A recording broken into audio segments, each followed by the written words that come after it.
Hello guys, कैसे हैं आप सब। आई होप कि सब सेफ होंगे। सो चलो आज की क्लास स्टार्ट करते हैं। सो आज मैं आपको सिखाऊंगी कि अगर आपको ये बोलना है कि व्हाट आर यू डूइंग, यानी कि आप क्या कर रहे हैं, इसे कोरियन में कैसे बोलेंगे। एंड ये बहुत ज़्यादा इंपॉर्टेंट इसीलिए भी है क्योंकि आप कन्वर्सेशन करते हैं तो विदाउट इसके तो कन्वर्सेशन हो ही नहीं सकती। तो चलो देखते हैं।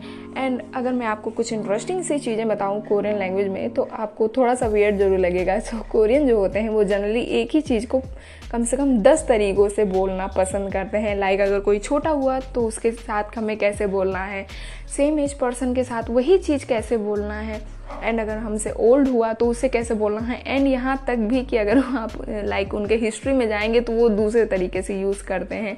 सो ये बहुत ज़्यादा कन्फ्यूज़न हो जाता है कि हम कौन सा पिक करें कौन सा ना करें। तो अगर इसमें आपको कोई भी कन्फ्यूज़न हो तो ऐसा किया करो कि आप देख लो कि कैसा एज है पर्सन का, फिर उस हिसाब से आप बातें करो। वरना 2-3 चीज़ें कॉमन है जो उसे याद ही करके रखो। ओके, सो चलो हम सीखते हैं कि व्हाट आर यू डूइंग को कोरियन में किस किस तरीके से बोल सकते हैं एंड उसका कहाँ कहाँ पर एग्जैक्ट यूज़ होता है। तो इसके लिए 2 चीज़ें हमें सबसे ज़्यादा याद करनी होती हैं। पहली तो व्हाट, एंड टू डू को कोरियन में क्या बोलते हैं। व्हाट को कोरियन में बोलते हैं मो मो मो, एंड टू डू को बोलते हैं कोरियन में हादा हादा, मीन्स कोई चीज़ करना। ठीक है, सो मो मीन्स क्या, हादा मीन्स करना। अगर हमें लाइक कोई पर्सन है बहुत ज़्यादा हमसे सीनियर है एंड हम जूनियर हैं, ये सबसे ज़्यादा यूज़ होता है जब भी आप जॉब करते हैं तो वहाँ पर ये बहुत ज़्यादा यूज़ किया जाता है। आप अपने बॉस से ये पूछ सकते हैं। सो वो सेंटेंस है मो हासिप निका, लेकिन कोरियन इसे बोलते हैं मो हासिम निका मो हासिम निका। ये बार बार आप प्रैक्टिस करेंगे तो आपके लिए बहुत ज़्यादा इजी हो जाएगा। सो हासिम निका जो होता है बहुत ज़्यादा फॉर्मल वे में हम बोलते हैं किसी को। सो आपको ये यूज़ करने की जरूरत नहीं क्योंकि आप कौन सा जॉब कर रहे हो, बट अगर आप जॉब कर रहे हो तो आपके लिए बहुत ज़्यादा यूजफुल है। एनीवे, नेक्स्ट वन इज मो हा से यो।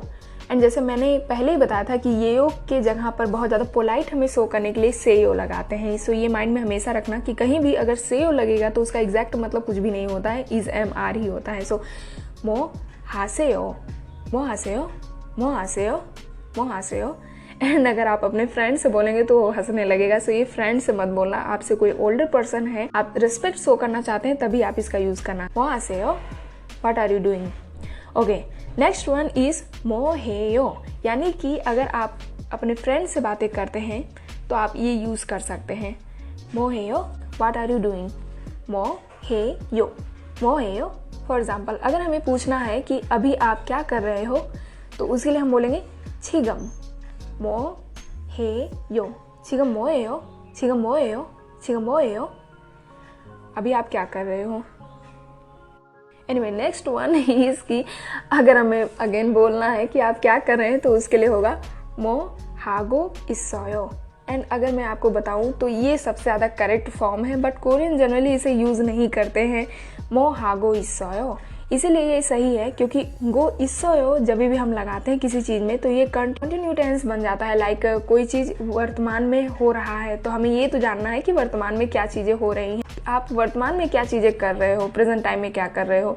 सो मो हागो इस्सोयो, मो हागो इस्सोयो। बट कोरियंस इसे यूज़ नहीं करते, इसके जहाँ पे वो बोलेंगे मो हेयो मो हेयो। सो आप डिसाइड कर सकते हो कि आपको कौन सा याद करना है। सो आई नो कि आपके लिए बहुत ज़्यादा कन्फ्यूजिंग होगा एंड बहुत सारी चीज़ें और भी हैं जो इसके लिए यूज़ किए जाते हैं, बट मैं वो सारी चीज़ें एक्सप्लेन नहीं करूँगी वरना आपको बहुत ज़्यादा कन्फ्यूजन होगा एंड आप कोई भी चीज़ याद ही नहीं कर पाओगे। सो ये जितने भी सारे सेंटेंस मैंने बताए हैं आप अच्छे से रट लेना। आई होप कि ये सारी चीज़ें आपको क्लियर भी हो गई होंगी, है ना।